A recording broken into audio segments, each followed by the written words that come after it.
बहुत बहुत आप सभी का मैं स्वागत करता हूं वचन पे चर्चा, जिसको खूब पसंद किया जा रहा है। हजारों की तादाद में आप लोग जो हैं ये वीडियोस को देख रहे हैं।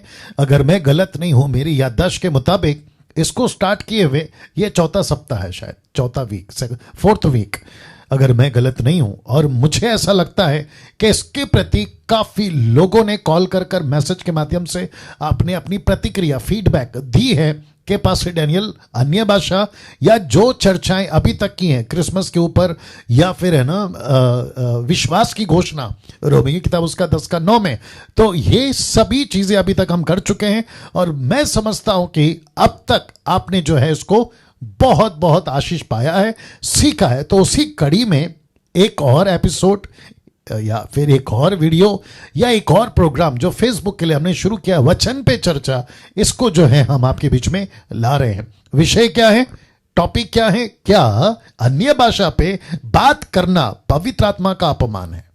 जी, इसके ऊपर अभी हम चर्चा कर रहे हैं। तो मैं इसके पहले कि आज के जो पैनल मेंबर्स हैं उनको आपके बीच में रखूं, तो मैं ये बता दूं, क्या दोनों पे चर्चा होनी चाहिए?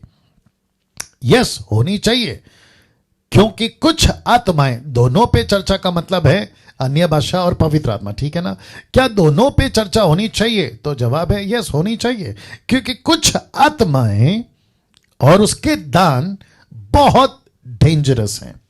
ये कौन सी आत्मा है, कौन सी दान है, मैं इसके ऊपर चर्चा आपके बीच में रखूंगा। तो इस वक्त में मैं चाहता हूं कि आप सभी के बीच में आज जो पैनल पे लोग बैठे हैं, मैं उनकी परिचय आपसे करा दूं। आप बखूबी जानते हैं। ओके, अभी कहाँ जाना है? किया मैंने, स्टॉप शेयर करना है। ओके, फिर उसके बाद ये क्या है? ऊपर से। ओके ओके, तो मुझे ऐसा लगता है मेरी वीडियो को अगर हटाना है तो क्या करूं? नीचे किधर है? ये वाला। ओके ओके, और म्यूट माइक तो रखना पड़ेगा। ओके, अभी इनको दिखाना है तो अच्छा, ये ऑलरेडी दिख रहे हैं। ओके दोस्तों, ये रहे। और मैं चाहता हूं कि सबसे पहले पास्टर पॉल जी आप आ जाएं, आपका परिचय दे दीजिए। अरे वाह, क्या बात है, वहां पे भी लगा दिया आपने। जी, पास्टर पॉल जी अपना परिचय दीजिए। जी दोस्तों, पास्टर पॉल साहब उसके ऊपर। जय मसीह की आप सभी लोगों को वचन पे चर्चा के इस मंच पे मैं आप सब लोगों को स्वागत करता हूं। और मुझे भी बेहद खुशी हो रही है कि ये जो टॉपिक्स यहाँ पे बातचीत चर्चा की जा रही है, तो इसमें मुझे भी शामिल किया गया है। मैं परमेश्वर को धन्यवाद देता हूँ। और मैं पास्टर पॉल, मैं फ्रॉम तेलंगाना, हैदराबाद से हूँ। फिलहाल वक्त गुलबर्गा कर्नाटक में सेवा करता हूँ। आंध्रा, तेलंगाना, कर्नाटका, 3 स्टेट्स में कलीसिया चर्च प्लांटिंग एंड एवेंजलिज्म की मिनिस्ट्री कर रहा हूँ मैं। ओके, और मसीह मंथन में आप क्या हैं सर? मैं मसीह मंथन में कोऑर्डिनेटर हूँ। आंध्रा, तेलंगाना, कर्नाटका, 3 राज्यों के क्या बात है। Thank you sir. ओके, इस वक्त में पास्टर सुरेश कामले साहब, आपका परिचय दीजिए, माइक ऑन करके। या जी पास्टर, सबको जय मसीह की। जितने भी लोग देख रहे हैं सबको मैं परमेश्वर के नाम में सबको मैं जय मसीह की बोलता हूँ। मेरा नाम पास्टर सुरेश कामले है, जो मैं ग्रेस मिनिस्ट्री फेलोशिप से हूँ, जो पास्टर डैनियल सर के मैं अंडर काम करता हूँ। और सांगली डिस्ट्रिक्ट में मैं काम करता हूँ। सांगली, कोल्हापुर और सातारा ये डिस्ट्रिक्ट मैं कोऑर्डिनेट कर रहा हूँ मैं। और बेहद खुशी है कि मैं मसीह मंथन बैठक का एक भाग हूँ। और प्रभु ने मुझे बहुत ही खूबसूरत परमेश्वर हमें चला रहा है, बहुत खूबसूरत हम लोगों। ओके, आप क्या हैं मसीह मंथन में? आप क्या हैं? आप मसीह मंथन में क्या हैं? मसीह मंथन में फ्राइडे प्रीचर्स, मसीह मंथन में फ्राइडे प्रीचर्स, जैसे कि साउंड डॉक्टर के ऊपर हम लोग नहीं बात करें। नहीं सर, मसीह मंथन में आप कोऑर्डिनेटर हैं। कहाँ के? मीरज और सांगली? मीरज, सांगली और मीरज, सांगली, कोल्हापुर और सातारा, ये बोलना था आपको। चलिए, thank you so much. Okay, इस वक्त में मैं चाहता हूं कि ब्रदर नरेंद्र साहब आप बात करें, आपका परिचय दीजिए। ओके, सबको जय मसीह की। मेरा नाम नरेंद्र राव है और मैं भोपाल से हूँ और परमेश्वर की सेवा कर रहा हूँ। और इस मसीह मंथन में मैं एडमिन हूँ और परमेश्वर के दास के साथ जुड़ करके सेवा करने का ये मौका मिला, इसके लिए मैं परमेश्वर का धन्यवाद। Great, thank you brother. Okay, इस वक्त में ब्रदर राजेश जी आपका परिचय दीजिए। यस सभी को प्रेज द लॉर्ड, जय मसीह की। तो मेरा नाम राजेश है और मैं मुंबई से हूँ और मैं मसीह मंथन बैठक में बाइबल प्रीचर की तरह काम करता हूँ। उस तरह जूम पे भी आता हूँ, उस तरह फ्राइडे फेसबुक लाइव पे भी आते रहता हूँ। तो मसीह मंथन बैठक में स्पीकर की तरह मैं हूँ यहाँ पर। उस तरह परमेश्वर का सेवा भी करते रहता हूँ यहाँ वहाँ ग्रेट ग्रेट मुंबई में। ग्रेट। और मेरे को लगता है कि आपकी एक और छवि बनेगी अभी, और वो छवि बनेगी Yes. डिबेट के रूप में। चलिए, आपका स्वागत है। ओके, नेक्स्ट हैं समीक्षा जी, जो कि पंजाब से हैं। मैं चाहता हूं कि आपका परिचय दीजिए जी। Praise the Lord to everyone. This is Samiksha from Jalandhar, Punjab, और मैं कोऑर्डिनेटर हूँ डिस्ट्रिक्ट जालंधर की। मसीह मंथन बैठक में एज एडमिनिस्ट्रेटर और कोऑर्डिनेटर का काम कर रही हूँ, और साथ में यूथ मिनिस्ट्री में भी मेरा रोल है। और मेरा मेन है कि मैं मिनिस्टर करती हूँ और परमेश्वर के वचन को एज स्पीकर, जहां तक मेरी आवाज जाएगी खुदा के वचन के लिए, मैं वहां तक। Great great great, thank you समीक्षा जी। नाउ मैं समझता हूं दोस्तों कि इस वक्त में हम जो चर्चा करेंगे, और जिसके लिए मैं सबसे पहले पास्टर पॉल जी आपको कहूंगा कि आप बात को शुरू करें। और आपके स्क्रीन के ऊपर भी आज का टॉपिक आ चुका है, and thank you pastor Paul ji doing for this. Okay, वचन पे चर्चा आपके ठीक स्क्रीन के ऊपर डाल दिया गया है। क्या अन्य भाषा पे बात करना पवित्र आत्मा का अपमान है? क्योंकि बहुत सारे लोग, और खास करके वो जो 20% के लोग हैं ना, जो ये मूवमेंट को चलाते हैं, जिब्रिश जिब्रिश जिब्रिश, वो कहते हैं कि अगर आपके पास में अन्य भाषा है, अगर इसको लेकर कोई बात करता है, वो पवित्र आत्मा का अपमान है। तो पॉल जी, आप इसे शुरू करेंगे। आपकी क्या राय है? माइक ऑन करके बात कर लीजिए जी। आपका माइक ऑन कर लीजिए pastor Paul ji, mike on कर लीजिए आपका। या ठीक है, अभी ठीक है।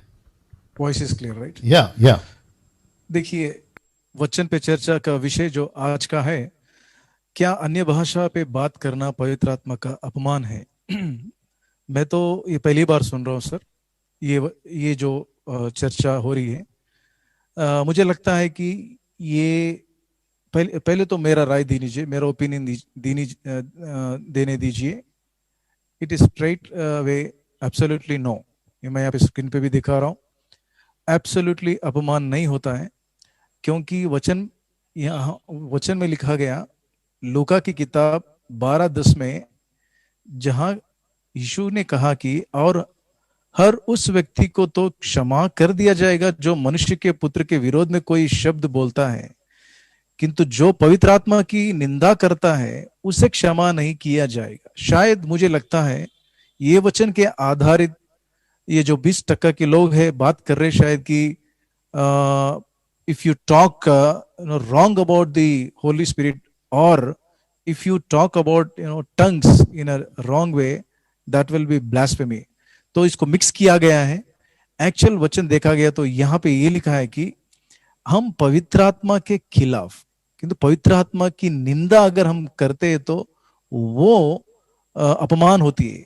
यहाँ पे हमारी चर्चा में, और एक बार स्क्रीन पे भी वेरी क्लियर दिखाता हूं कि अन्य भाषा पे बात करना, तो हम पवित्र आत्मा के विरोध या पवित्र आत्मा के बारे में हम बात नहीं कर रहे हैं यहाँ पे चर्चा। मैं सबको ये बताना चाहता हूं कि हम लोग सिर्फ और सिर्फ टंग्स को लेकर, यानी कि one of the gifts of the holy spirit, 9 gifts जो पवित्र आत्मा के वरदान 9 है, उसमें से एक लेकर अन्य भाषा, इसके ऊपर जितनी भी हर जगह इस बहुत गड़बड़ी फैल चुकी है, तो ये अन्य भाषा के ऊपर ही हम बात कर रहे हैं। हम पवित्र आत्मा के बारे में कभी भी खिलाफ बात करेंगे नहीं, नहीं कर रहे और करेंगे भी नहीं। और रही बात पता नहीं क्यों अन्य भाषा पे बात करने के लिए भी अपमान माना जा रहा है, परंतु पहला कोरिन्थी 12:1 से लेके 11 तक अगर हम पढ़ेंगे, वहां पे वेरी क्लियरली अपोस्टल पॉल लिखा है कि the intent of God and the dangers of being uninformed. मैं इसको हिंदी में पढ़ता हूं। हे भाइयों, अब मैं नहीं चाहता हूं कि तुम आत्मा के वरदान के विषय में अनजान रहो। जब वचन में पौलुस ही कहता है, वचन ही कहता है कि हम अनजान ना रहो या अज्ञान ना रहो किसी भी बात पे, तो हमें उसके बारे में चर्चा करनी होगी। And specially as far as concern the topic about tongues, definitely इस टंग्स को लेकर बहुत सारे गड़बड़ी है, तो हम उस पर बात करना ही चाहिए। और even I would like to bring quotation of Martin Luther साहब की कोटेशन में दिखाना चाहता हूं। उन्होंने भी कहा कि nothing in the world is more dangerous than sincere ignorance and कंसेंशियस stupidity. इसका मतलब यह है कि अगर हम अज्ञान में रहे तो उससे ज्यादा खतरनाक चीज कौन सी भी नहीं रहेगी। तो हम वचन पे चर्चा की जो टॉपिक है सिर्फ और सिर्फ टंग्स को लेके चल रहे हैं। टंग्स पे क्या सही है क्या गलत है इसके बारे में बात कर रहे हैं। मैं और एक बार दोहराना चाहता हूं कि पवित्र आत्मा के खिलाफ, पवित्र आत्मा के बारे में हम बात नहीं कर रहे। तो और एक वचन भी मैं दिखाता हूं कि होशेया 4:6 में लिखा है कि परमेश्वर खुद ही कहता है, मेरे ज्ञान के ना होने से मेरी प्रजा नाश हो गई। मैं और एक बार पढ़ना चाहता हूं। परमेश्वर कहते हैं कि मेरे ज्ञान के ना होने से मेरी प्रजा नाश हो गई। तो देखिए कितना इग्नोरेंस, कितना डेंजरस है। और तीसरा, अगर हम चर्चा नहीं करना है, अगर कोई बताएंगे तो मैं उनको पूछ रहा हूं कि writing of apostle Paul's for what purpose. यहां पे कोरिंथी, पहला कोरिंथी 12 अध्याय, 13 अध्याय, 14 अध्याय, ये 3 अध्याय में इतना क्लियरली बात कर चुके हैं अपोस्टल पॉल ने कि कौन बात करना है, अन्य भाषा क्या होती है, कि कहां पे बात करना, कैसे बात करना, और उसकी इंपॉर्टेंस क्या है। इतनी क्लियर करके अपोस्टल पॉल ने जब बताया, किस उद्देश्य से बताया कि हम अज्ञान ना रहे। और डेफिनेटली मैं मानता हूं कि ये 3 आधार पे जो भी मैं स्लाइड्स दिखाया आपको, इस 3 स्लाइड्स के आधार में बता सकता हूं कि ये अपमान नहीं है sir. Yes, okay pastor Paul साहब, आपने होशे 4:6 उसको वापस रखिए आपके स्क्रीन के ऊपर जी। आप ये कहते वक्त में एक शब्द बोला जो बहुत ज्यादा इंपॉर्टेंट, और मैं समझता हूं कि उसको रिपीट करना जरूरी है, इसलिए आपसे रिक्वेस्ट करता हूं। आपने ये स्क्रिप्चर दिखा के कहा कि देखो कितना डेंजर है इग्नोरेंट करना, उसको रिपीट करिए फिर से ये वचन के आधार पे।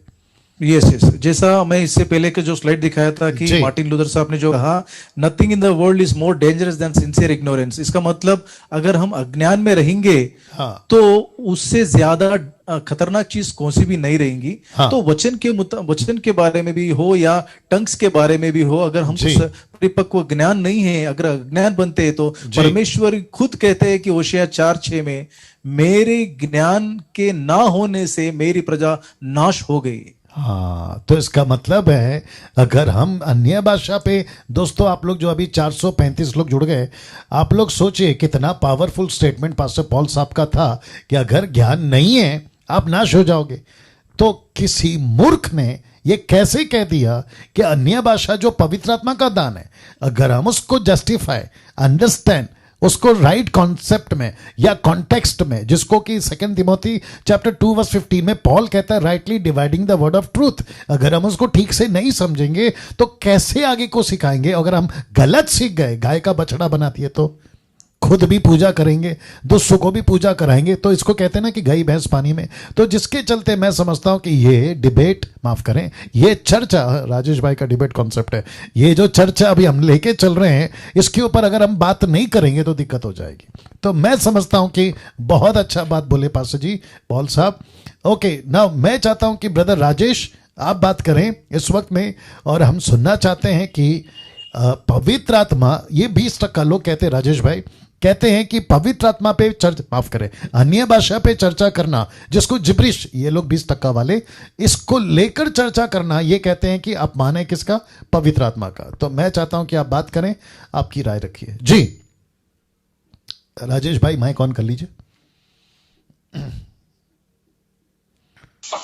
या बात करिए आवाज जी जी जी। ओके, तो मैं यही कहना चाहता हूँ कि बाइबल में जो है हर एक विषय को हम लोग जो है जांचना चाहिए, और हर एक टॉपिक को भी जो है ना हम लोग जांचना चाहिए, क्योंकि आज हम लोग देखते हैं तो कई सारे झूठे प्रचारक या फिर कई सारे झूठे भविष्यवक्ता जो है ना दुनिया में निकल करके आ चुके हैं। इसीलिए हर एक विषय को जानने के लिए हमें पवित्र आत्मा खुद जो है वचन के द्वारा हमें आज्ञा दे रहा है।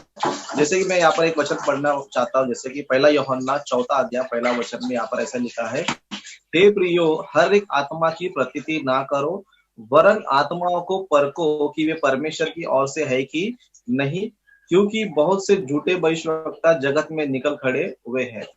मतलब हमें परमेश्वर का वचन ही हमें आज्ञा दे रहा है कि हर एक आत्मा की प्रतीति ना करो, क्योंकि दुनिया में कई सारी आत्मा है। पवित्र आत्मा है तो दुष्ट आत्मा भी है, परमेश्वर है तो शैतान भी है, सच्चा शिक्षा है तो झूठा शिक्षा भी है। तो इसीलिए हमें हर एक विषय क्या करना चाहिए, जांचना चाहिए, परखना चाहिए कि ये जो बोल रहे या फिर ये जो प्रचार कर रहे हो सही है गलत है करके हम लोग प्रचार करना चाहिए। इसके लिए अन्य भाषा में बात करना या फिर पवित्र आत्मा के विषय में भी हम लोग बहुत ही जागरूक रहना चाहिए कि वचन इनके बारे में क्या बता रहा है। उस तरह हम लोग पवित्र आत्मा के गिफ्ट के बारे में भी देखेंगे। समझो वहां पर भी एक वचन निकला है जहां पर लिखा है कि परको सबको करके, जैसे कि पहला कोरिन्थियों 12:10 में लिखा है, फिर किसी को सामर्थ्य काम करने की शक्ति और किसी को भविष्यवाणी की और किसी को आत्माओं की परख। मतलब आत्माओं को परखना बहुत ही जरूरी है, चाहे वो कोई भी व्यक्ति हो, कैसा भी व्यक्ति हो, चाहे कितना छोटा सेवक हो, कितना बड़ा सेवक हो, लेकिन हर एक व्यक्ति को हम लोग को परखना चाहिए, क्योंकि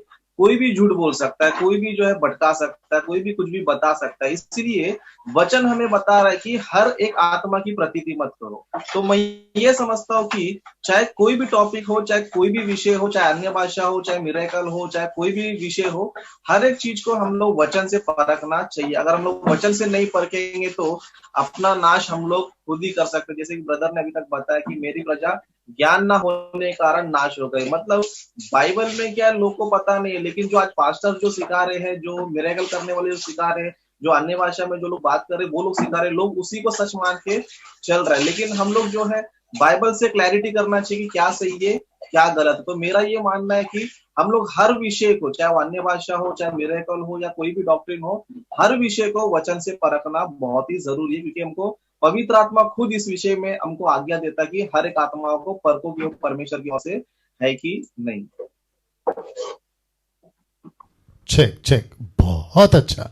ना पास्टर राजेश भाई, एक प्रश्न आपसे पूछूंगा। आपने कहा छोटा हो या बड़ा, कोई भी दास हो, हम सबको परखना जरूरी है ना। मैं चाहता हूं कि लोगों जो अभी देख रहे हैं आपको 455 लोग, इन सभी को, और साथ ही साथ जब ये वीडियो अपलोड होगा यूट्यूब के ऊपर, तो मैं चाहता हूं कि उनको भी ये मैसेज बिल्कुल स्पष्ट, जिसको कहते हैं ना क्रिस्टल क्लियर स्टेटमेंट जाए, कि वो चाहे नेशनली हो या इंटरनेशनली हो, हर एक को परखना जरूरी है। वो चाहे डैनियल राज हो, राजेश आप हो, पास्टर पॉल जी आप हो, या कोई भी हो।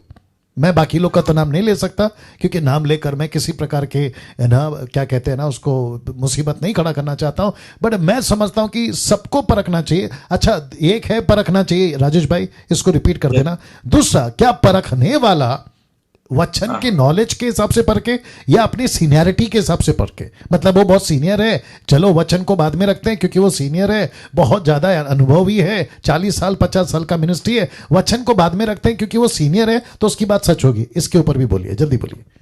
मैं ये बोलना चाहता हूँ कि चाहे वो कितना बड़ा व्यक्ति भी क्यों ना हो, वचन से बड़ा बिल्कुल भी नहीं होता है। वचन से बिल्कुल यस, क्या बात। बाइबल में है, जैसे कि प्रेरित काम में 17:11 में ऐसा लिखा है जी। प्रेरित काम 17:11 में, ये लोग तो के यहूदियों से भले थे और उन्होंने बड़ी लालसा से वचन ग्रहण किया और प्रतिदिन पवित्र शास्त्र में ढूंढते थे कि ये बातें यो ही है कि नहीं। यहाँ पर जो है पौलुस जो है ना प्रचार कर रहा है। पौलुस हम सभी को पता है कि बाइबल में नंबर 1 व्यक्ति है, सबसे महान। एग्जैक्टली। जब ये पौलुस जब प्रचार कर रहा है तो अब बिरिया कलीसिया क्या कर रही है, उनकी बातें बाइबल में है क्या नहीं है करके परख रही है। मतलब वचन हमें ये बता रही है कि बड़े से बड़े लोग भी अगर प्रचार करेंगे तो वो बातें बाइबल में है क्या नहीं है करके परखना बहुत ही एग्जैक्टली भी मरकुस सुसमाचार में 4:24 में कहता है कि सचेत रहो कि क्या सुनते हो। सचेत रहो कि क्या बात है। हर एक विषय चाहे वो कोई भी प्रचार करे, चाहे पौलुस क्यों ना हो, चाहे वो पतरस क्यों ना हो, चाहे कोई भी क्यों ना हो, वचन में हम लोग क्या करना चाहिए, ढूंढना चाहिए कि ये जो लोग प्रचार कर रहे हो बाइबल में है क्या नहीं। अगर हम लोग ये सोचें कि हमारा पास्टर है, हमने इनसे बपतिस्मा लिया है, यही हमारे गुरु है करके उन पर डिपेंड हो जाएंगे समझो, तो बाइबल कहता है कि अंधा अगर को मार दिखाए तो दोनों भी क्या हो जाएंगे, गड्ढे में गिर जाएंगे। राइट। तो आपके हिसाब से राजेश भाई, आपके हिसाब से उन्होंने पौलुस को नहीं छोड़ा आपके हिसाब से उन्होंने पौलुस को नहीं छोड़ा तो मैं समझता हूं कि आज का तो कोई गिनती में ही नहीं आता है। तो उन्होंने पौलुस जैसे व्यक्ति को चेक किया ना। एक और पॉइंट क्लियर कर दो, जो कि मैं कह रहा था कि वचन के हिसाब से करेक्शन करना है या फिर अभी जैसे मैंने कहा कि सीनियरिटी के हिसाब से?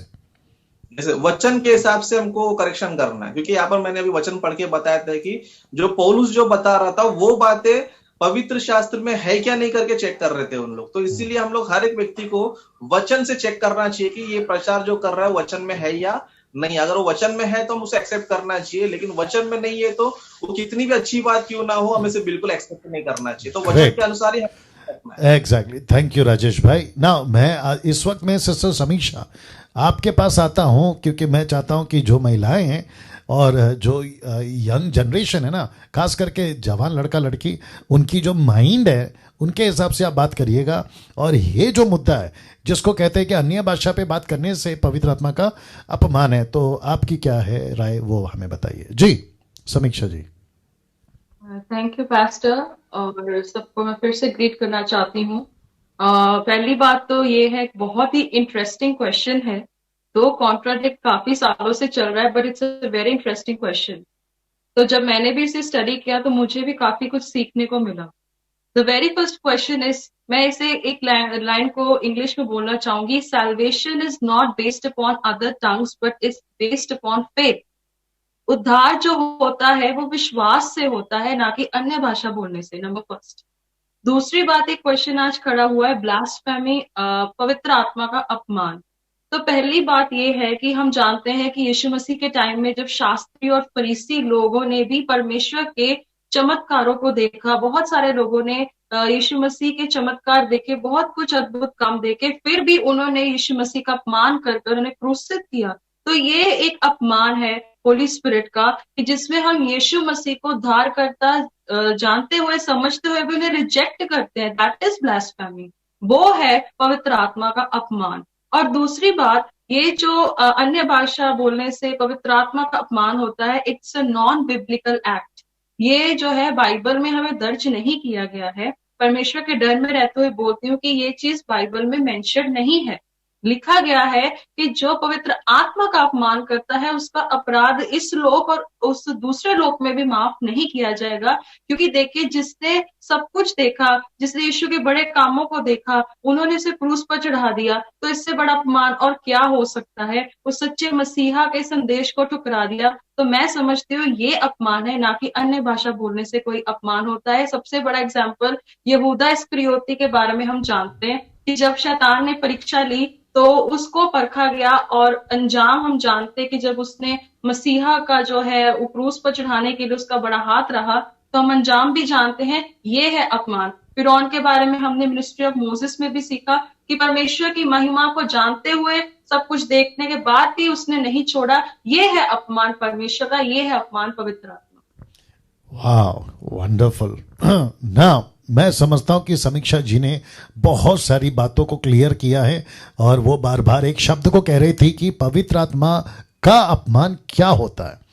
और साथ ही साथ उन्होंने ये भी कहा कि पहली बात तो ये है कि अन्य भाषा जिसको जिब्रिश कहते हैं वो बाइबल के अंदर नहीं है, टोटली नहीं है, वो आउट ऑफ क्वेश्चन है, खास करके हमारे लिए। लेकिन हम इसलिए बात कर रहे हैं क्योंकि कुछ मूर्खों ने इसको उठाकर बाइबल में डाल दिया, जोड़ दिया, जैसे गाय का बछड़ा हारून ने लाके जोड़ दिया था। ये हमारी क्या कहते हैं ना, मजबूरी है कि हम कम से कम इस पे चर्चा कर रहे हैं, मजबूरी से कर रहे हैं, क्योंकि आप लोगों ने लेके डाल दिया। अब इसको साफ करना है, गंदगी की है तो इसको साफ करना है। तो थैंक यू सो मच समीक्षा जी, बहुत अच्छी पॉइंट्स आपने बिल्कुल सही कहा कि कुछ बातें जो अन्य भाषा पवित्र आत्मा का अपमान है वो कैसे अपमान है, समीक्षा जी ने बताया।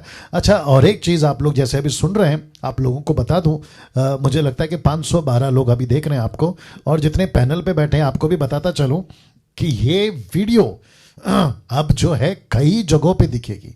यूट्यूब पे दिखती थी अभी तक, फेसबुक पे दिखती थी, बट अब आपको बताता चलूं कि मसीह मंथन का ऐप जो आ चुका है, मसीह मंथन का ऐप एंड्रॉयड फोन पे आपको वहां दिखेगी, मसीह मंथन के वेबसाइट पे दिखेगी।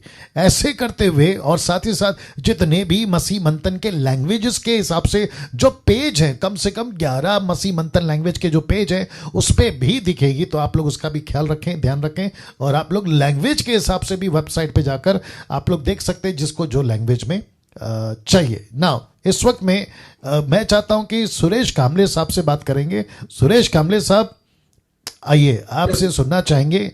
और मैं चाहता हूं कि आपको मैं फिर से बता दूं कि जिस पे हम अभी चर्चा कर रहे हैं वो यह है, क्या अन्य भाषा पे बात करना, अन्य भाषा पे टीच करना, प्रीच करना, जो जिब्रिश है उसको कहना कि ये गलत है। ऐसा अगर हम कहते हैं, डैनियल राज कहता है, राजेश कहता है, सुरेश कामले कहता है, या हम जितने पैनल पे pastor Paul, pastor brother Narendra, या मुझ जैसे 10% जो साउंड डॉक्ट्रिन को लेके चलते हैं, तो ये जो 20% वाले हैं ये कहते हैं कि ये अपमान है, ये लोग अपमान कर रहे हैं पवित्र आत्मा का। मैं चाहता हूं कि सुरेश भाई आप बताइए आपके हिसाब से क्या है। जी भाई, कौन कर लीजिए आपका। या तो जय मसीह की वापस एक बार जी। पास्टर जयपॉल सर ने और राजेश भाई ने बहुत अच्छा बोला है, सिस्टर समीक्षा जी ने बहुत खूबसूरत बोला है जी। मैं चाहता हूँ पास्टर जी की ये जो अन्य भाषा के ऊपर है कि अपमान करना, जी। पवित्र आत्मा के बारे में हम बोल रहे हैं, ये जो अन्य भाषा है उसके बारे में हम लोग बात, जी। तो पवित्र आत्मा का हम लोग करें। जो अन्य भाषा, जो आज का जो 20% लोग जो है जी। उसके ऊपर जो हमारा खींचना जो उसके बारे में हम लोग बोल रहे हैं, जी। तो ये गलत है। मेरा भी यही उत्तर है कि ये हमारा जो हम लोग बात करें ये अपमान नहीं है। हम लोगों को सतर्क करें। कुछ लोग ऐसे होते पास्टर जी कि दो के ऊपर क्या करते हैं, उसके ऊपर ज्यादा ध्यान दे रहे हैं। जैसे कि एक हम लोग 14 देखते हैं कि उसके भाई जो बोलते अन्य भाषा होते हैं वो परमेश्वर के साथ बात कर रहा है, वो मनुष्य के साथ नहीं बात करे। और दूसरी बात की जो मत्ती किताब हम लोग 12 अध्याय में हम देखते हैं कि वहां भी लिखा है, कैसा लिखा है कि जो कोई मनुष्य के पुत्र के विरोध में कोई बात करेगा उसका यह आपका क्षमा किया जाएगा, परंतु जो कोई पवित्र आत्मा के विरोध में कुछ बोलेगा या कहेगा उसको ना, तो ऐसा बहुत लिखा है। तो ये दोनों वचनों के ऊपर ही सिर्फ वो ध्यान दे रहे। लेकिन अगर वो हम लोग मत्ती की किताब का वो अध्याय 22 से हम लोग 37 तक हम लोग पढ़ेंगे तो उसमें से क्लियर बात है कि किसके लिए बोला गया है। वो परीक्षों के लिए किया गया है, परीक्षों के लिए बोला गया है जी। तो इसका मतलब है कि लेकिन उसके नीचे जो वचन है उसके ऊपर अगर ध्यान देते तो बहुत कुछ कंसेप्ट क्लियर हो जाता। जैसे कि वहां लिखा है कि यदि पेड़ को अच्छा कहो तो उसके फलों को भी अच्छा कहो, या पेड़ को निकम्मा कहो तो उसके फल को भी निकम्मा कहो। मतलब पेड़ के फल के हिसाब से तुम पहचानो, ऐसा लिखा है। जब उसके ऊपर ध्यान देते तो हमें बहुत कुछ समझ में आता है। ये अधूरा ज्ञान के कारण ऐसा बहुत कुछ हो रहा है। मैं बोलता हूँ कि एक आपको भी शायद हंसी आएगी। एक इंसान था जो वर्शिप करते समय बोला कि पौल और सीला पति पत्नी थे, क्योंकि सीला नाम एक लड़के का रहता है ना बराबर। तो वर्शिप के टाइम पौल और सीला पति पत्नी वर्शिप कर रहे, बराबर है। वो उसको जब मैं बोला कि अधूरे ज्ञान के कारण, वो जो आगे पूरा पढ़ते उसमें तो उसको मालूम कि पौल और सीला कौन है, वो क्या करे थे, आराम करे थे, क्या करे थे। तो यही बात है कि मैं ज्यादा नहीं बोलूंगा कि पास्टर पौल जी ने बहुत खूबसूरत बोला है, तो उसके ऊपर ज्यादा बोलने की भी मैं लेकिन एक बात है कि अधूरे ज्ञान के कारण तो इसके कारण ये सब बातें फैल, जैसे कि बहुत से लोग बोलते कि अन्य भाषा बोल रहे थे उसके बीच में मत बोलो क्योंकि पवित्र आत्मा अपमान हो जाएगा। तो जो बातें बोल रहा है वो कुछ कर रहा है वो गलत है, तो उसको समझाना भी जरूरी है, लोगों को सतर्क करना भी जरूरी है। क्योंकि आप जो राजा था उसके पास भी 400 नबिया थे जो, लेकिन उसको चलाने वाला कौन था? परमेश्वर के थ्रू ही झूठ बोलने वाला आत्मा उसमें था जी। हेलो, झूठ बोलने वाला आत्मा था, उसको परमेश्वर झूठ बोलने वाला आत्मा उनमें था जो झूठ बोल रहा था, लेकिन वो खुद को प्रीचर बोल रहा था या फिर झूठे प्रचारक थे जी। तो यही मैं बोलना चाहता हूँ कि ये झूठ और ऐसे जो गलत चल रहा है उसको हमें सुधारने के लिए ये मुहिम जो मसीह मंथन बैठक के मेन जो है कि हमें सतर्क करना है लोगों को और अभी सही शिक्षा देना। इसके लिए हम लोग जो गलत है उसको गलत साबित करने के लिए पूरा okay wonderful thank you Suresh भाई। नाउ मैं चाहता हूं कि अभी नरेंद्र साहब आखिरी बार मतलब जो आखिरी पैनल मेंबर हैं वो बात करेंगे और फिर उसके बाद में मेरी तरफ से जो फाइनल वर्डिक्ट होगी या स्टेटमेंट होगा वो मैं दूंगा और फिर आखिरी में फिर हम जो हैं किसी को अगर कुछ बोलना होगा जो पैनल पे बैठे हैं वो फिर उनको मौका दिया जाएगा। जी नरेंद्र साहब, आप टोटल जान चुके हैं, मैं उसको रिपीट नहीं करूंगा, आपकी राय रखिए जी, स्टार्ट करिए। जी ये बहुत अच्छा टॉपिक है कि अन्य भाषा में बात करना पवित्र आत्मा का अपमान है। तो इसका सीधा सा जवाब है सर कि बिल्कुल नहीं, क्योंकि किसी भी वचन को लेकर के यदि हम चर्चा करते हैं या बात करते हैं वो इसलिए करते हैं कि हम सच्चाई को जाने, सही एक कंक्लूजन पे आए। सो यदि कोई इस प्रकार से बोलता है कि आप अन्य भाषा के बारे में यदि बात करते हैं तो पवित्र आत्मा का अपमान है, तो फिर उसी पवित्र आत्मा के 9 वरदानों में से एक वरदान जो है वो है आत्माओं की परख का। तो जब पवित्र आत्मा का वरदान हमें खुद कहता है परखने के लिए, तो फिर यहाँ पे तो निंदा की, अपमान की कोई बात ही नहीं होती है। और दूसरी बात मैं ये कहना चाहूंगा, जैसे प्रेरितों 17:11 में भी वहां पे लिखा हुआ है कि बीरिया के लोग जो है पौलुस के वचन को परखते थे। और पहला यूहन्ना 4:1 में भी लिखा हुआ है कि आत्माओं को परखो कि प्रभु की ओर से है कि नहीं। तो जब परमेश्वर का वचन हमें खुद जो है परखने के लिए अनुमति देता है, इजाजत देता है, तो फिर ये जो जिब्रिश वाले हैं, ये लोग कहते हैं कि आप अगर टंग्स के अगेंस्ट में बातें करते हो या उसके बारे में चर्चा करते हो तो आप पवित्र आत्मा का अपमान करते हैं। तो ये बिल्कुल जरा सर गलत है सर, क्योंकि दूसरा तिमोथी 2:15 में लिखा है कि सत्य के वचन को ठीक रीति से काम में लाना है। तो हम वचन को परख इसलिए रहे हैं, चर्चा इसलिए कर रहे हैं कि हम सच्चाई को जाने और जैसा परमेश्वर का वचन है वैसा ही हम उसको इस्तेमाल कर सके, उसको अपने जीवन में लागू कर सके। क्योंकि दूसरा कुरिन्थियों 13:8 के अनुसार जैसा वचन में लिखा है कि सत्य के विरोध में हम कुछ नहीं कर सकते, लेकिन सत्य के लिए कर सकते हैं जी। तो आज हम जो भी कर रहे हैं वो सत्य के लिए कर रहे हैं, सही बात लोगों तक पहुंचाने के लिए कर रहे हैं जी। क्योंकि जो जिब्रिश वाले हैं, टंग्स वाले हैं 20%, ये लोग कहते हैंगे कि हम जो है अपमान कर रहे हैं। तो हमने वचन को परखा है, वचन को जाना है, इसलिए हम जिब्रिश से बच गए। लेकिन ये 20% वालों ने परखा नहीं, जाना नहीं, इसलिए वो जिब्रिश में फंस गए जी। तो सीधी सी बात यहाँ पे बिल्कुल क्लियर हो जाती है सर कि परखना बहुत जरूरी है, क्योंकि परमेश्वर का वचन हमको खुद अनुमति देता है कि परमेश्वर के वचन को परखो। जैसा भी इसके पहले राजेश भाई ने बोला था कि पौलुस तक को या पौलुस के वचन तक को उन लोगों ने नहीं छोड़ा जी। तो आज कोई भी हो, चाहे बड़ा प्रीचर हो चाहे छोटा प्रीचर हो, कोई भी हो, वचन से बड़ा कोई नहीं है। राइट। वचन से बड़ा कोई नहीं है सर। और जो वचन में लिखा है, जो वचन बोलता है, उसी बात को हम लेके चलेंगे। जो वचन नहीं कहता है उस बात को हम बिल्कुल भी एक्सेप्ट नहीं करेंगे। ये मेरा क्रिस्टल क्लियर स्टेटमेंट है सर। क्योंकि यशाया 5:20 कहता है कि सही को सही और गलत को गलत बोलना है। भले को भला हम नहीं बोल सकते, बुरे को भला हम नहीं बोल सकते, तो जैसा हमको वैसे बोलना है। क्या बात है, क्या बात है। यही मेरा स्टेटमेंट है। वंडरफुल। नाउ दोस्तों, मैं समझता हूं कि आप तकरीबन सबको सुन चुके हैं कि क्या बातें हैं और क्या हम जो है चर्चा कर रहे हैं। और इस वक्त में मैं चाहता हूं कि जो ये विषय है जिसके ऊपर अभी हम बात करेंगे, आपके बीच में मैं रखने जा रहा हूं। तो आप जो पैनल पे हैं, सबको दिख रहा है मेरा स्क्रीन शेयर?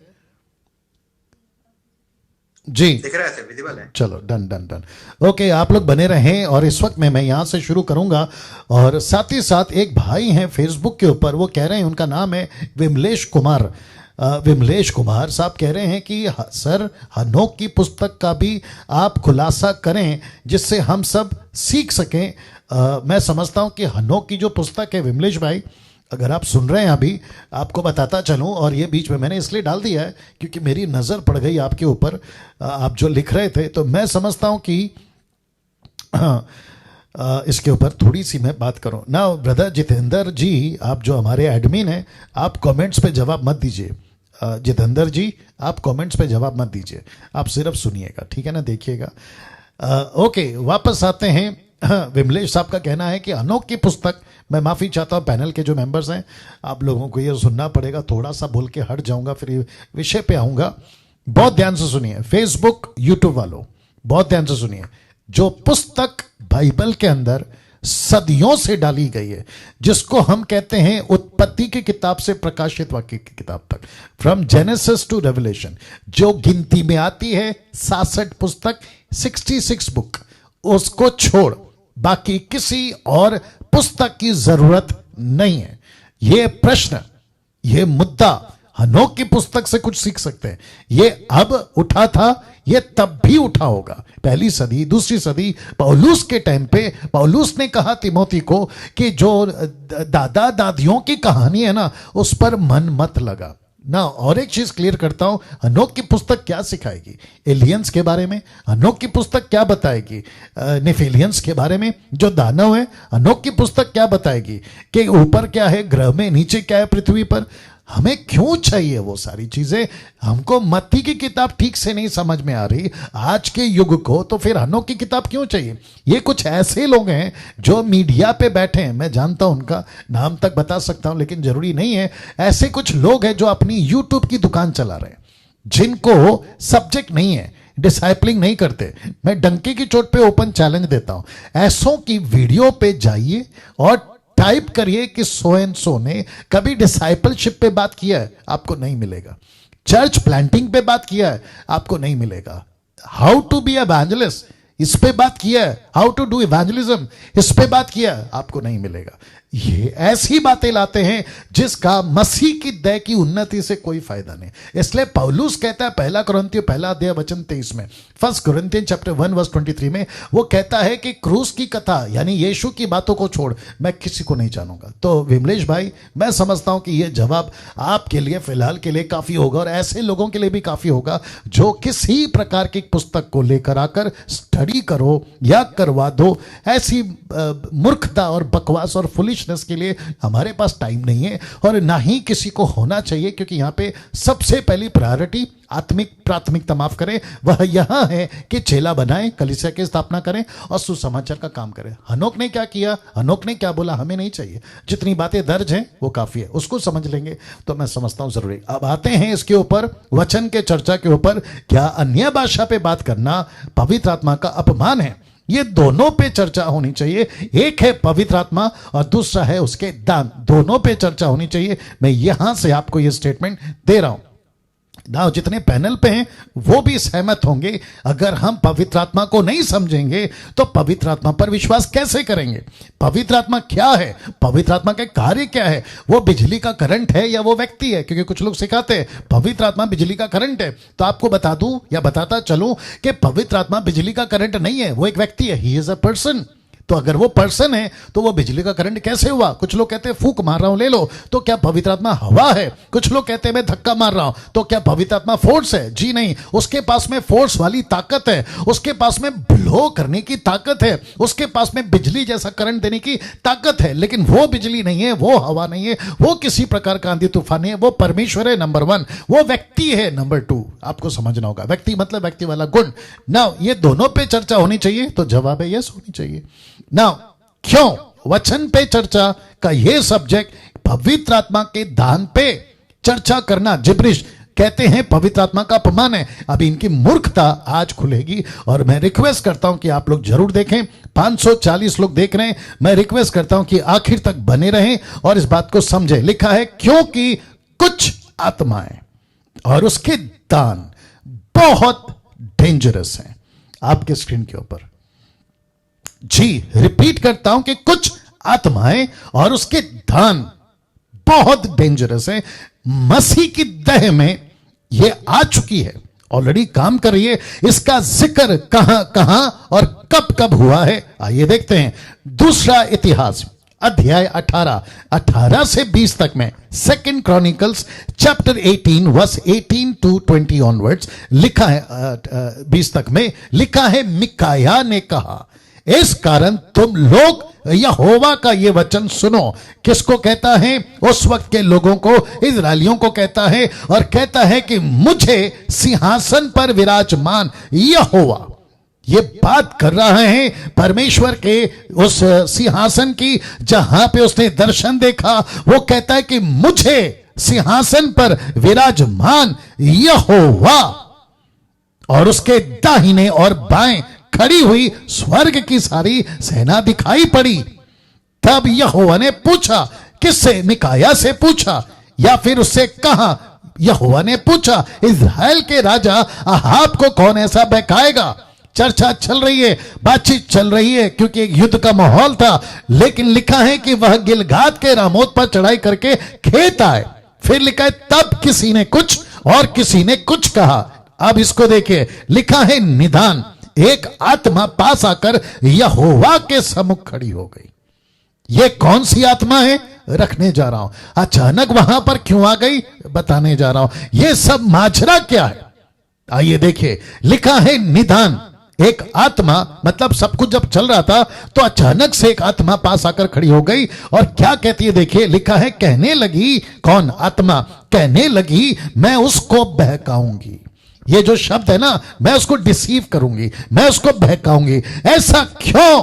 इसका मतलब क्या है? इसका मतलब है कि परमेश्वर दूसरे इतिहास 18 से 18 तक के बीच में बता रहा है कि ऐसे कुछ स्पिरिट्स हैं, मैंने इसलिए लिखा ना कि कुछ स्पिरिट्स हैं, कुछ ऐसी बातें हैं, कुछ ऐसी आत्माएं जो बहुत डेंजरस हैं, जिसको परखना होगा, जिसको जांचना होगा आज के युग में, आज की सदी में। और कहती है कि कहने लगी, मैं उसको बहकाऊंगी। और फिर वचन 21 से 22 तक में यहोवा ने पूछा कैसे या किस उपाय से उसको कैसे बहकाएगी राजा को। कहती है, उसने कहा, मैं जाकर उसके नबियों में बैठ के उनसे झूठ बुलवाऊंगी। माय गुडनेस, इसका मतलब है कि ऐसे प्रॉफिट तब भी थे, ऐसे प्रॉफिट आज भी हैं, ऐसे प्रीचर तब भी थे, ऐसे प्रीचर आज भी हैं, वैसे बाइबल टीचर तब भी थे, आज भी हैं, जिनको किसी आत्मा लीड कर रही है और वो आत्मा है झूठ बुलाने वाली, झूठ। अब आप सोचिए, यीशु ने क्या कहा था यूहन्ना 8:44 में? उसने कहा कि तुम झूठ की संतान हो क्योंकि तुम्हारा बाप शैतान लूसीफर झूठ का बाप है। तो ये जितने झूठ बोलते हैं ये उनकी औलादें। अब आप सोचिए मसीह मंथन क्या कर रहा है मसीह के देह में आज के 21वीं सदी में। अगर परमेश्वर ने हमको, मुझको, ये जो पैनल पे बैठे हैं अभी जो आपसे बात कर रहे थे, हमको रखा है, मसीह मंथन को रखा है, इसी मकसद से रखा है कैसे झूठ बुलवाने वाली स्पिरिट को हम एक्सपोज करें, उसको खुलासा करें, कलीसिया में, चर्चों में, सभी जगह पे हम बता सकें कि क्या चीज है। और वो कैसे होगा? एक ही रास्ता, एक ही क्या कहते हैं, दूरबीन, एक ही जरिया, और वो है word of God. That's it. Now इसको देखिए, बैठ के उनसे झूठ बुलवाऊंगी, यहोवा ने कहा तेरा उसको बहकाना सफल होगा, जा कर ऐसा ही कर। इसका मतलब है कि तुझे कामयाबी मिलेगी। क्यों? क्योंकि मैं आपको जब कनेक्ट करूंगा, अगर कोई परमेश्वर के साथ नहीं है तो वो शैतान के साथ है। इसका मतलब है कि वो वैसे ही फंसेगा। इसलिए यीशु, यहोवा कहता है जा तेरा काम सफल होगा, मतलब तू कामयाबी पाएगी। दूसरे शब्दों में तू सक्सेस हो जाएगी। जो मेरी तरफ नहीं है वो तो बहकेगा। इसलिए सुन। कौन कहता है? परमेश्वर कहता है, इसलिए सुन। अब यहोवा ने तेरे इन नबियों के मुंह में एक झूठ बोलने वाली आत्मा बैठाई है। इसका मतलब है ये जो प्रॉफिट है ना, नबी लोग, ये जब भी मुंह खोलेंगे उस स्पिरिट के द्वारा झूठ ही बोलेंगे। अब इसको देखिए, और यहोवा ने तेरे विषय हानि की बात कही है, मतलब तू सक्सेस नहीं होगा, तू नाश होगा। क्यों? क्योंकि दुष्ट आत्मा बैठेंगी, माफ करे, बैठ जाएंगी उन नबियों में और झूठ बुलवाएंगे। नाउ पास्टर डैनियल, ये हुआ ओल्ड टेस्टमेंट। क्या ऐसी स्पिरिट न्यू टेस्टमेंट में है? रखते हैं। इफिसियोस का 2:2 लिखा है, जिनमें तुम पहले इस संसार की रीति पर और आकाश के अधिकारी के हाकिम। ये कौन सी स्पिरिट है? ये वही स्पिरिट है जो आज्ञा ना मानने वालों में बैठ जाती हैं, घुस जाती हैं और उनसे झूठ बुलवाती हैं। और इसका जिक्र पौलुस कर रहा है। कहती है कि पहले इस संसार की रीति पर तुम चलते थे, रहते थे, उठते थे, बैठते थे, जाते थे, सुनते थे, सांसारिक रीति पर आकाश के अधिकार के हाकिम, अर्थात उस आत्मा के अनुसार चलते थे। ये कौन सी आत्मा है? ये वो आत्मा है जिसका जिक्र दूसरा इतिहास 18:18 में मैंने अभी किया। फेसबुक वालों, मजाक नहीं है। जब आप मुझे सुनते हैं ना, या मुझ जैसे 10 टक्काओं को सुनते हैं ना, तो आपको बहुत केयरफुल रहना है। हम वो हैं जो परमेश्वर की तरफ से आपसे बात कर रहे हैं। नहीं सुनना है आपको, क्योंकि मैसेज आते हैं, डैनियल राज को मत सुनो, आपके चर्च में अनाउंसमेंट होता है, डैनियल राज की वीडियो मत देखो। अब आप समझ जाओ कि ये लोग क्या करने की कोशिश कर रहे हैं। ये ऐसी आत्माओं को सुनने के लिए आपको मजबूर कर रहे हैं। और जो हम है ना, मिकिया की जगह पे, मिकाया की जगह पे, कि तुमको सुधार रहे हैं, तुमसे ये उनसे, मुझसे ये तुमको वंचित रख रहे हैं, दूर रख रहे हैं। Be careful. वापस कहता हूं, मैंने बीच में वीडियो बनाया था, किसको सुनना है और किसको नहीं सुनना है। अर्थात उस आत्मा के अनुसार चलते थे जो अब भी, इसका मतलब है वर्तमान में, अभी भी, अब भी, जो अब भी आज्ञा ना मानने वालों में कार्य करता है। मैं फिर कहता हूं, अब भी कार्य करता है। इसका मतलब क्या है? मैं इसको इतना सा एडिट करके वीडियो बनाऊंगा, फेसबुक यूट्यूब पे डालूंगा, है ना, मसीह मंथन के ऐप पे भी डालूंगा। मैं चाहता हूं कि आप लोग इस बात को समझे कि आत्मा के अनुसार चलते थे, जो अब भी स्टिल, अभी भी वर्तमान प्रेजेंट में ये स्पिरिट काम करती है ना। अगर मैं माइक ऑन कर दूं और पैनल पे बैठे लोगों से बात करूं, ये सब एग्री करेंगे, ये सब एग्री करेंगे। वक्त की कमी है जिसके चलते मैं नहीं कर रहा हूं, बट मैं चाहता हूं कि आप इस बात को समझे अजीजों, इस बात को आप समझे। ऐसी स्पिरिट अब भी काम करती है, और सबसे ज्यादा वो 20% लोगों में। गजब का। क्यों? क्योंकि परखते नहीं है ना। पौलुस ने, क्योंकि वक्त कम है, पौलुस ने कुछ कहा, आइए उसको भी देखते हैं। ऐसे ही नाश करने वाली स्पिरिट अंत के दिनों में बहुत काम करेगी, जब एंटी क्राइस्ट का राज आएगा। ये देखो, बहुत ज्यादा काम करेगी। मैं कैसे आपको बताता हूं। 2 थिस्सलुनीकियंस चैप्टर 2 वर्स 10 and 11, दूसरा थिस्सलुनीके 2 का 10 से 11 तक लिखा है, नाश होने वालों के लिए, जो नाश हो जाएंगे ना, ऐसे लोगों के लिए। आइए देखते क्या लिखा है। नाश होने वालों के लिए अधर्म के सब प्रकार के धोखे के साथ होगा, क्योंकि उन्होंने सत्य के प्रेम को ग्रहण नहीं किया, यानी यीशु को, जिससे उनका उद्धार होता। और इसी कारण परमेश्वर ने उनमें, याद रखो, इसी कारण, क्योंकि यीशु को नहीं माना। यीशु को नहीं माना मतलब सत्य को नहीं जाना। सत्य को नहीं जाना मतलब यीशु ने क्या कहा? यूहन्ना किताब उसका 8वां अध्याय वचन 31 में क्या कहता है? सत्य को जानोगे, सत्य तुम्हें आजाद करेगा। वचन को जानोगे, वचन तुम्हें आजाद करेगा। तुमने अन्य भाषा को लेकर सत्य को नहीं जाना, तुमने जिब्रिश को पकड़ लिया, लेकिन ग्लोसा को छोड़ दिया। जो ओरिजिनल दान था उसको नहीं पकड़ा, तुमने गलत दान को पकड़ लिया। और अगर हम जैसे लोग उसको डिस्क्लोज करते हैं, खुलासा करते हैं, उजागर करते हैं, एक्सपोज करते हैं, तो तुम कहते हो कि हम पवित्र आत्मा का अपमान कर रहे हैं। अभी बता दिया ना राजेश भाई ने, पॉल साहब ने, नरेंद्र ने, सुरेश भाई ने, समीक्षा ने, ऐसा किसी प्रकार का चर्चा करना अपमान नहीं है, बल्कि चर्चा ना करना अपमान है। लो, अभी ये दे रहा हूं, चर्चा ना करना अपमान है, क्योंकि अगर आप चीजों को नहीं समझोगे, लेके कैसे चलोगे? अंकल को बाप बनाओगे और बाप को अंकल बनाओगे? हद हो गई है साहब। इसी कारण परमेश्वर ने उनमें कौन सी आत्मा? देखिए लिखा है, भटका देने वाली सामर्थ को भेजा, मतलब आत्मा सामर्थ को भेजा, ऐसी भटका देने वाली सामर्थ को भेजा, ताकि वे झूठ की प्रतीति करें। वे झूठ की प्रतीति करें, वे झूठ की प्रतीति करें। अब मुझे बताइए, यीशु कहता है, पौलुस कहता है, मैं यीशु का भी रखूंगा, और ओल्ड टेस्टमेंट में परमेश्वर ने अपने नबियों के द्वारा यह बातें कर दी हैं। मैं वक्त का ख्याल रखूंगा, ध्यान से सुनिएगा।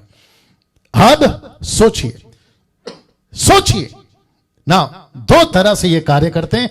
इसको रख रहा हूं, तब तक थोड़ा सा पानी पी लेते हैं जी। वापस आते हैं। लिखा है 2 तरह से ये कार्य करते हैं, एक है व्यक्तिगत और दूसरा है कलीसिया में आकर। जी वापस आते, एक है व्यक्तिगत और दूसरा है कलीसिया।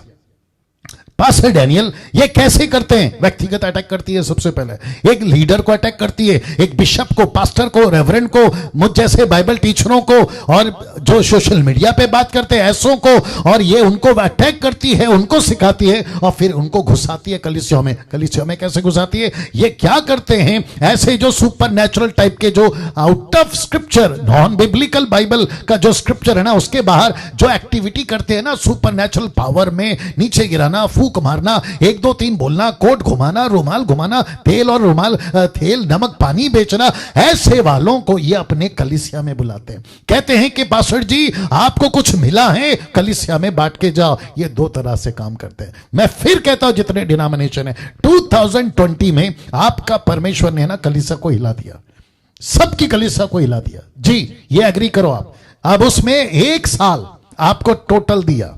मार्च में शुरू हुआ था ये जो घटना है, पेंडेमिक, ये जो कोरोना वायरस है, आपको जनवरी तक लेकर आया, ये जनवरी तक।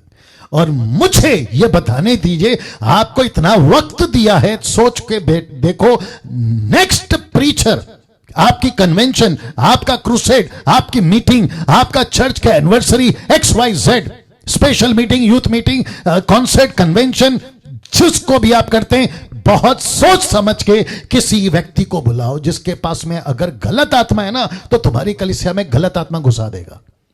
मैं फिर कह रहा हूं, एक व्यक्ति पूरी कलीसिया बिगाड़ देगा और इसके चलते हो चुका है अभी तक। लेकिन 2021 में परमेश्वर ने ताकत दी, लिखा है इसलिए तो परखने का दान दिया है। कहां लिखा है? जिसका जिक्र पैनल पे बैठे लोग कर चुके हैं, 1 कुरिन्थियों 12:10 लिखा है, किसी को आत्माओं की परख, किसी को आत्माओं की परख। इसका मतलब क्या है? इसका मतलब है कि परमेश्वर कहता है कि कलीसिया में, in the body of Christ, मसीह की देह में गलत स्पिरिट ना घुसे, जिसके चलते मैंने कलीसिया में एक ऐसा गिफ्ट दिया है जो खुद परखेगी। किसको? पवित्र आत्मा के दान में, 9 दान में एक ऐसा दान है जो पवित्र आत्मा के कार्य को ही परखेगी। अब मुझे बताइए, क्या पवित्र आत्मा खुद की कॉन्ट्रडिक्ट करता है?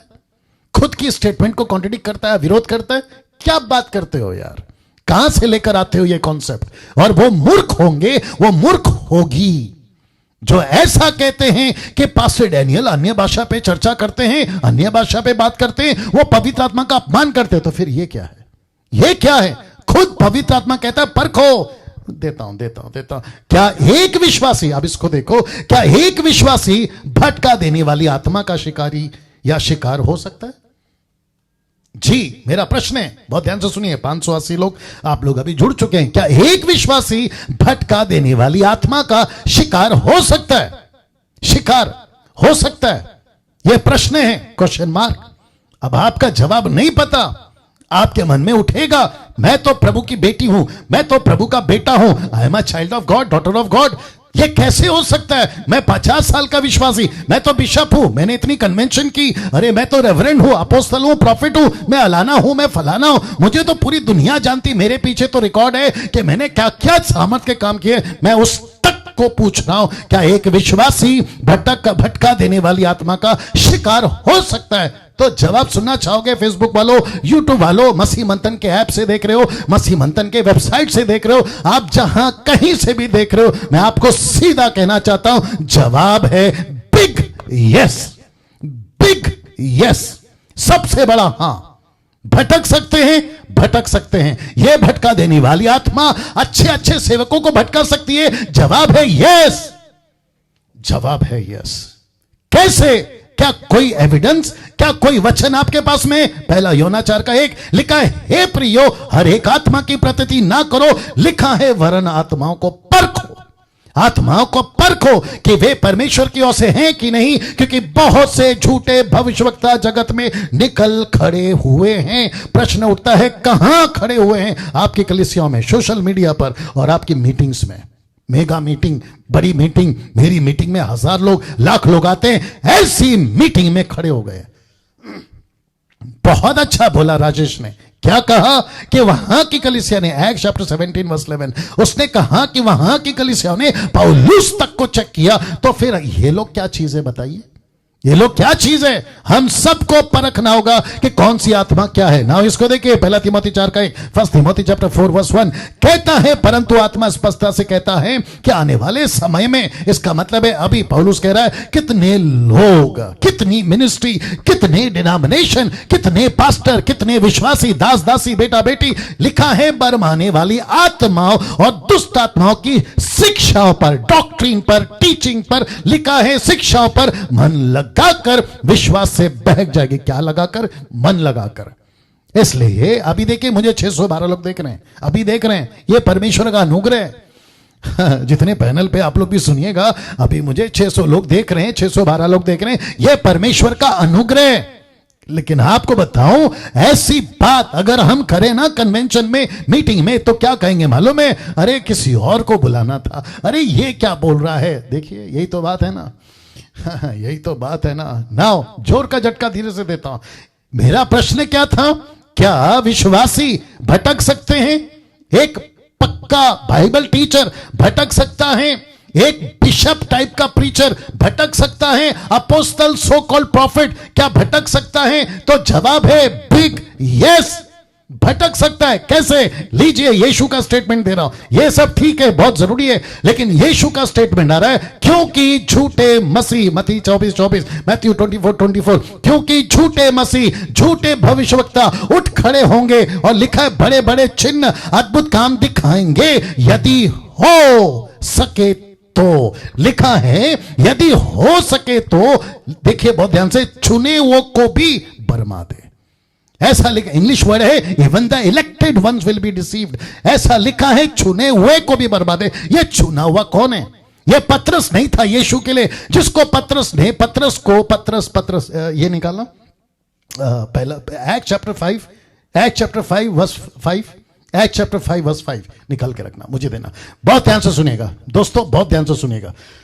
वाह, कुछ चीजें आपके बीच में मैं इसलिए रखता हूं ताकि बातों को आपको समझा सकूं। यदि हो सके तो चुने हुए को भी बरमा दे, हो सके तो। पहला इतिहास 21वां अध्याय वचन 1 में दाऊद को लूसीफर ने यूज किया।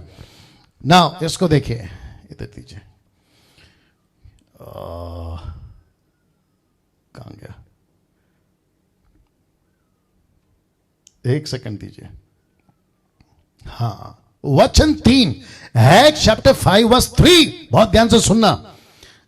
लिखा है, पतरस ने कहा, हे हननिया। यहां पे कपल से जिसका नाम है हननिया एंड सफीरा, कहता है कि हे हननिया, शैतान ने तेरे मन में यह बात क्यों डाली? मैं पूछना चाहता हूं जितने बाइबल स्कॉलर्स हैं, मैं पूछना चाहता हूं जितने बाइबल टीचर्स हैं, मैं पूछना चाहता हूं जितने भी वो 20% के लोग हैं, एक होली स्पिरिट फील्ड व्यक्ति, पवित्र आत्मा से भरा, दूसरे अध्याय में पवित्र आत्मा बड़े जोरों से उनके ऊपर उतरा अग्नि के रूप में, ऐसा हननिया सफीरा को शैतान कैसे बात कर रहा है?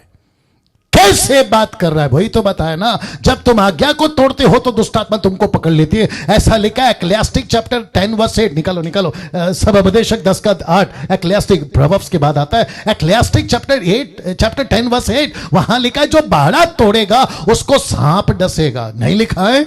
कोई डाल दीजिए, मसीह मंथन के एडमिन उसको डाल दीजिए। 620 लोग देख रहे हो। एक्लेसियास्टिक चैप्टर 10 वर्स 8। जी, बहुत ध्यान से सुनना होगा आपको। मैं ये सारी बातें क्यों लिख रहा हूं? यीशु कहता है कि even the elected ones will be deceived. Israel के लीडर भटक जाएंगे। ऐसा लिखा है, जो गड्ढा खोदे वो उसमें गिरेगा, जो बाड़ा तोड़े उसे सांप डसेगा। ऐसा क्यों? हननिया सफीरा को शैतान कैसे यूज कर सकता है? मेरा प्रश्न है। और पेंतिकोस्त के दिन गड़बड़ हुई, कुरिन्थियों की कलीसिया में गलत स्पिरिट आ गई, पौलुस उसको लिख रहा है। और इसी के चलते अब जरा देखिएगा, पौल साहब आपने जो स्टेटमेंट दिया था, पौलुस चाहता था कि मसीहत में दान का ज्ञान हो। ये राइमिंग वर्ड है दरअसल में। पौलुस चाहता था कि मसीहत में दान का ज्ञान हो, दान और ज्ञान। और तुम कहते हो कि हम जब चर्चा कर रहे हैं तो पवित्र आत्मा का अपमान करें। मैं बताऊंगा पवित्र आत्मा का अपमान क्या होता है। माफ करें, आज थोड़ा टाइम ज्यादा हो रहा है। पौलुस चाहता था कि मसीहत में दान का ज्ञान हो, उसी के चलते इसने कुरिन्थियों को लेटर लिखा और समझाया। अब इसको देखिए, इसलिए पौलुस कहता है, पहला कुरिन्थियों उसका 12 का 1 में लिखा है कि हे भाइयों, ब्रैकेट में आज की मसीहत को कहता है, हे भाइयों, आज की मसीहत को कहता है, मैं नहीं चाहता, पौलुस कहता है, मैं नहीं चाहता कि तुम, ये जो शब्द है ना तुम, मैं अभी आपसे बात कर रहा हूं फेसबुक वालों, मैं तुमसे बात कर रहा हूं यूट्यूब वालों, मैं तुमसे बात कर रहा हूं वो जो 20% वाले, मैं तुमसे कह रहा हूं। वो कहता है, मैं नहीं चाहता कि तुम आत्मिक वरदानों के विषय में अज्ञात रहो। Do not be ignorant of the gift of Holi spirit. Do not be ignorant मतलब अनजान नहीं रहना। यू शुड, जीसस क्राइस्ट, तुमको पूरी स्टडी होनी चाहिए कौन सा दान कहां का है।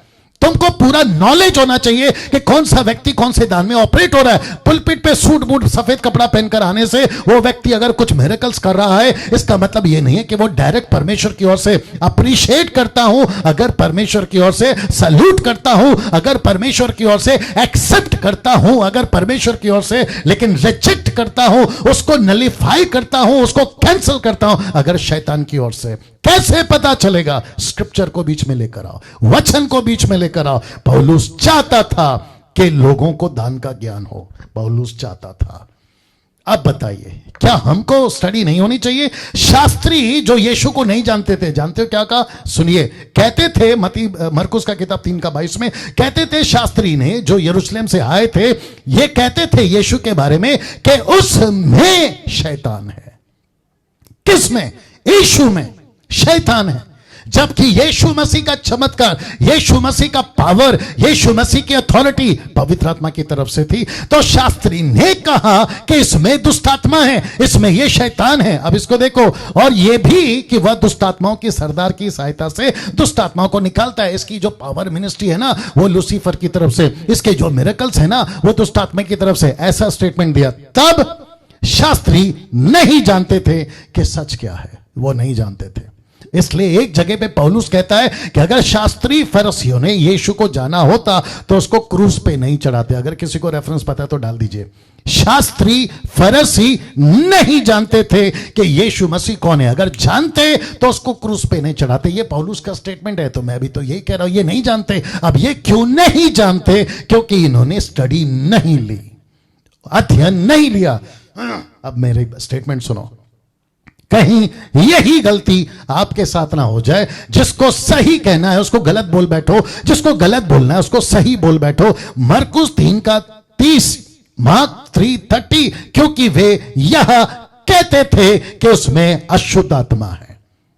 ये बीच में 30 क्यों आ गया? उसके पहले क्या है वो भी बता देता हूं। इसलिए यीशु ने कहा था, मरकुस उसका 30:29, एक वचन पहले, परंतु जो कोई पवित्र आत्मा के विरुद्ध निंदा करे वह कभी भी क्षमा ना किया जाएगा, वरन वह अनंत पाप का अधिकारी अपराधी ठहरता है। पाप का अपराधी ठहरता, वो भी अनंत, इटर्निटी के लिए, अनंत काल के लिए।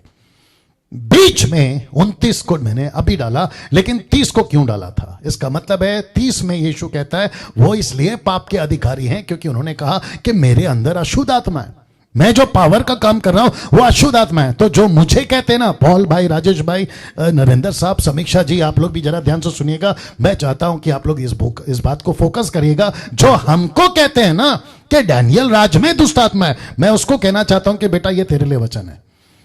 अगर तुम मुझे कहता है ना कि मेरे अंदर दुष्ट आत्मा है, हमारी टीम को कहते हो ना कि हम जो जिब्रिश नहीं बोलते इसलिए हमारे अंदर दुष्ट आत्मा है, तो बेटा ये वचन तेरे लिए। डंके की चोट पे बोलता हूं, जितनी जल्दी सुधर गए तो भला, नहीं तो बेटा तू अनंत काल के लिए नरक में चला।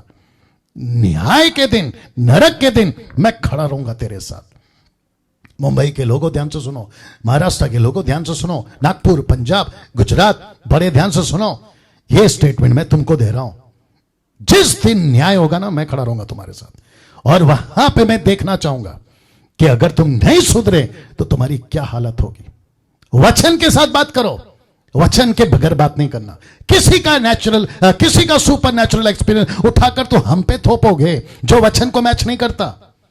कैसे कर सकते हो? अगर आज आप भी सच क्या है नहीं जानोगे, आप अनंत अपराधी ठहरोगे। यही तो मैं बता रहा था ना। मुझे अब वापस पैनल पे इन सबको लाना है और मैं चाहता हूं कि आप सभी हमसे बात करें, जितने अभी पैनल पे देख रहे हैं। पॉल साहब, आपके पास फिर आ रहा हूं। Yes sir. आपने सब कुछ सुन लिया सर। आपका आखिरी लाइन जी, ये सब सुनने के बाद। Yes yes, absolutely everything is true and crystal clear. मैं कह सकता हूं इतना बोझ लेकर जो परमेश्वर के प्रजा लोग, जो परमेश्वर के लोग गलत शिक्षाओं की ओर जा रहे हैं जी, तो उनके लिए बोझ लेकर जितना प्रयास चल रहा है, जितना क्लियर स्टेटमेंट जो आपने दी है जी, और ये तो लाजवाब है। Absolutely it is true and really we are very proud of this. Paul साहब, वो स्टेटमेंट कैसे लगा? जहां पे भटका देने वाली आत्मा आज भी कलीसिया में काम कर। See how true, no? Yes, it will be till the end of the day sir. And we are in the last days. This is the great sign actually. ये भी कह सकते हैं कि हम और पॉल साहब, मुझे ऐसा लगता है कि हम हफ्ते एक बार कर रहे हैं। मैं समझता हूं कि डेली, और मुझे लगता है 24 घंटे में हर ऑल्टरनेट डे पे करना पड़ेगा या ऑल्टरनेट आवर पे करना पड़ेगा, क्योंकि ये दुष्ट आत्मा की स्पिरिट कुछ ज्यादा ही घुस गई है। राजेश भाई बात करिए। राजेश भाई बात करिए। या माइक ऑन कर लीजिए, या सब लोग माइक ऑन रखिए बस, एक्सेप्ट सुरेश कामले जी। मैं यही कहना चाहता हूँ कि ये बहुत अच्छा हो रहा है कि हम इस जूम ऐप के द्वारा जो है कई सारे विषयों पर चर्चा कर रहे हैं और कई सारे बातें जो है हमें पता चल रही है। राइट। और ये 100% होना चाहिए कि हम लोग हफ्ते में एक बार कर रहे हैं। हाँ। हमको और भी दिन जो है ना करना चाहिए। हाँ। ये होना जरूरी है क्योंकि हाँ।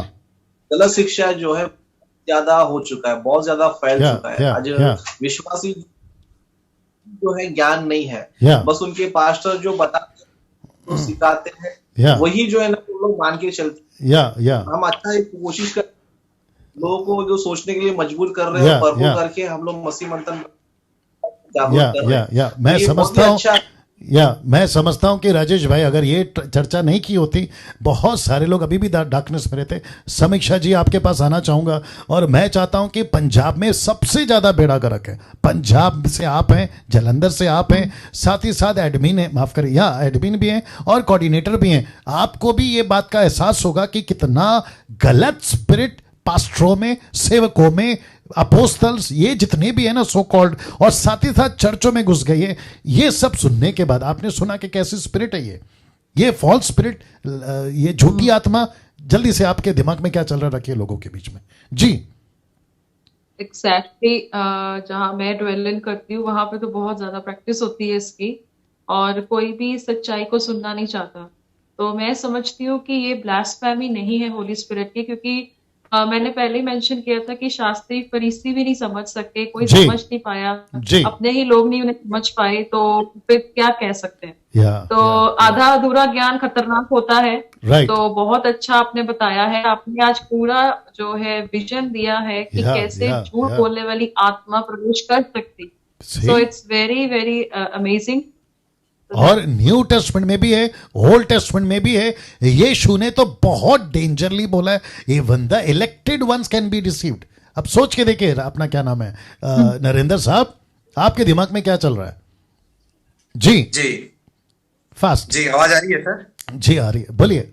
ओके जी, बहुत ही अच्छा आपने सर एक्सप्लेन किया, और खासकर वो जो भटकाने वाली आत्मा के बारे में आपने बोला, ये बहुत जरूरी था आज इसके विषय में बात करना, लोगों को बताना सर। क्योंकि जो लोग हमको बोलते हैं कि आपके अंदर जो है दुष्ट आत्मा है, या आप गलत प्रचार कर रहे हैं, या फिर जो है पवित्र आत्मा की निंदा कर रहे हैं, तो आज के इस टीचिंग के द्वारा वे लोग सोचेंगे जरूर कि अब तक जो हम कर रहे थे वो गलत कर रहे थे, क्योंकि वचन से कभी परखा नहीं, और हम किस आत्मा के चलाए चल रहे थे, जैसे आपने बोला इफिसियों 2:2 में कि अभी आज्ञा ना मानने वालों पे काम करता है। जी। तो मैं समझता हूँ सर कि आज की शिक्षा जो है ना, यदि लोग समझ गए तब तो ठीक है, यदि नहीं समझे तो फिर बहुत तो इनका बेड़ा गर्क है सर, बेड़ा गर्क है ना। सुरेश कामले जी आपके पास आ रहा हूं, और मैं चाहता हूं कि आपके दिमाग में क्या चल रहा था जब मैंने कहा कि पतरस कहता है कि हननिया तेरे दिमाग में, तेरे मन में शैतान ने कैसी डाली। और याद रखो, पहली सेंचुरी की कलीसिया, हननिया सफीरा वो हैं जिन्होंने अपनी आंखों से पवित्र आत्मा को उतरते अपने ऊपर आते, ये उसी मेंबर का आदमी है, मतलब उसी टीम का मेंबर है, ये पतरस के चर्च का मेंबर है, और लूसीफर इसको यूज कर रहा है। क्या लगता है आपको? जल्दी जी, बहुत ही खूबसूरत था। एक्चुअली आपने इतना खूबसूरत हमको बता दिया ना जी। लोगों का अभी आप हमारे साथ कोई डिबेट नहीं कर सकता, क्योंकि इतना खूबसूरत आपने बोला कि एक विश्वास के अंदर शैतान काम कर सकता है। जी, बहुत से उदाहरण बाइबल में भी है, और सबसे बड़ी बात की जिसको हम लोग फॉलो करते हैं प्रभु यीशु मसीह को, उन्होंने ऑलरेडी बोला है कि ऐसे बहुत से उठेंगे जो पाखंडी है, तो पाखंडी भी बोला है, लोमड़िया भी बोला है, तो वैसे बहुत से लोग उठेंगे, तुम सावधान रहो। शायद इस वचन के ऊपर अगर ध्यान देते ना तो शायद ये नहीं बरमा दे, क्योंकि परमेश्वर वचन शायद तुम्हें ना भरमाए, इसके लिए तुम सावधान रहो। क्योंकि जिसको शाऊल को भी परमेश्वर ने चुना था, लेकिन एक आज्ञा न पालने के कारण उसके अंदर भी एक दुष्ट आत्मा काम कर रही थी। परमेश्वर का आत्मा निकल के उसमें अंदर दुष्ट आत्मा था। तो ऐसे बहुत से लेकिन बहुत खूबसूरत, बहुत ही खूबसूरत। थैंक यू ना। मैं अभी खत्म करने जा रहा हूं। आप में से किसी के मन में कुछ है अंदर जो आप चाहते हैं कि आज बोलना है, आप अपना हाथ उठा लें। मैं चाहता हूं कि दोस्तों अगर इनके अंदर ऐसी कुछ लाइन है जो इसी से टॉपिक से रिलेटेड, जो आप में से किसी को लगता है कि यस पास्टर जी मेरे को और एक बार चांस दो, मैं कुछ कहना चाहता हूं, मैं चाहता हूं कि अपना हाथ उठाएं ताकि मैं आपको मौका दूं, या फिर मैं फिनिश करूं, या ऐसा कोई है? चलो, आई थिंक मुझे लगता है कि आपने सबने बहुत कुछ बोल दिया है, मैंने बहुत कुछ बोल दिया है और आप लोग समझ गए। मैं फिर से वापस कहना चाहता हूं, एक सेकंड दीजिए, स्क्रीन शेयर, और फिर उसके बाद में फिनिश करेंगे। दोस्तों एक सेकंड दीजिए, मेरे को स्क्रीन शेयर पे आने दीजिए। ओके, आई थिंक मैं ऑलमोस्ट सीख गया हूं क्या होता है, कैसे होता है ना। आपके स्क्रीन के ऊपर ये तो आ गया। नेक्स्ट वीक वचन पे चर्चा का अन्य भाषा को लेकर, क्या अन्य भाषा स्वर्गीय भाषा है? रिपीट करता हूं, क्या अन्य भाषा मतलब जिब्रिश, नॉट ग्लोसा, वो तो पृथ्वी की है। इनके हिसाब से ये जो 20% वाले, इनके हिसाब से ये कहते हैं कि स्वर्गीय भाषा है। तो प्रूफ करना होगा क्या सच में बाइबल के अंदर जिब्रिश को ऐसी कोई स्टेटमेंट, वचन लिखा है जहां लिखा हो कि यह स्वर्गीय भाषा है। अच्छा, ये जब कोट करते हैं, आप लोग जो पैनल पे सुनिएगा, ये लोग जो कोट करते हैं ना, 1 कोरिंथियन चैप्टर 13 वर्स 1, मैं उसको भी डिस्प्ले क्या कहते हैं ना, पोस्टमार्टम करूंगा, उसका क्या कहते हैं ना, ट्रांसलेशन के हिसाब से टुकड़ा टुकड़ा करके लेकर आऊंगा। लेकिन मुझे कोई ओपनली बता दे कि अन्य भाषा स्वर्गीय भाषा है, ऐसा लिखित straight forward scripture, straight forward statement. साथ ही साथ जो पैनल पे वो भी देखेंगे, इसकी भी चर्चा करेंगे, और साथ ही साथ चर्चा करेंगे क्या अन्य भाषा को मैं इसलिए बोलूं क्योंकि सब बोल रहे हैं, इसके ऊपर भी चर्चा करेंगे। और साथ ही साथ में क्या अन्य भाषा को मैं इसलिए बोलूं क्योंकि मुझे अच्छा लग रहा है। ऐसे 3 टॉपिक के ऊपर हम चर्चा करेंगे नेक्स्ट वीक। वापस कहता हूं, एक ये क्या इसलिए बोलूं क्योंकि मुझे अच्छा लग रहा है, एक्सपीरियंस अच्छा आ रहा है, या फिर दूसरा है इसलिए बोलूं क्योंकि सब बोल रहे हैं, और ये तीसरा क्या स्वर्गीय भाषा है, अन्य भाषा क्या स्वर्गीय भाषा। ये 3 टॉपिक के ऊपर नेक्स्ट वीक दोस्तों हम चर्चा करेंगे। और साथ ही साथ आपको बताता चलूं कि कल मैंने नहीं डाला शायद उसको, एक सेकंड दीजिए मैंने कहां रखा था उसको, ओके एक सेकंड दीजिए दोस्तों। कल का जो टॉपिक है आपके बीच में, मैंने कहाँ स्लाइड तैयार किया था उसको,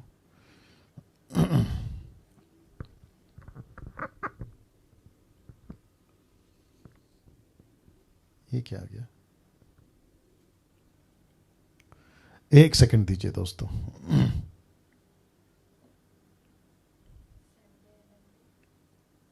आई थिंक संडे एमएमबी उस पे बनाया था मैंने, नहीं उस पे नहीं बनाया था, गॉड मर्सी ऑन मी। एक सेकंड देना दोस्तों मैं माफी चाहता हूं, आप लोगों को रुका के रखा हूं।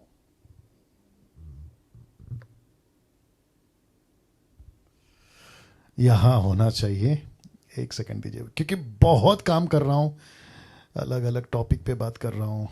अरे बाप रे, आ गया, बहुत सारी फाइल्स ओपन हैं, या आई थिंक ये है, ओके ये आ गया दोस्तों, या ये है, आ गया, ओके जी दोस्तों। मैं इस विषय पे कल जो है बात करने पर हूं, scriptures Jesus and preachers Jesus. मैं रिपीट करता हूं, scriptures Jesus and preachers Jesus, मतलब प्रचारकों का यीशु अलग और वचन का यीशु अलग। इसको भी 28 साल की मिनिस्ट्री में फर्स्ट टाइम कल बात करने जा रहा। तो एक है प्रीचर्स के जीसस और दूसरे हैं स्क्रिप्चर के जीसस। कौन से जीसस को लेके आप चल रहे हो, मैं कल इसके ऊपर बात करूंगा। चलिए दोस्तों, अपना ख्याल रखिएगा, आपसे हम फिर कल ठीक 8 बजे मुलाकात करेंगे। परमेश्वर आपको बहुत आशीष दे।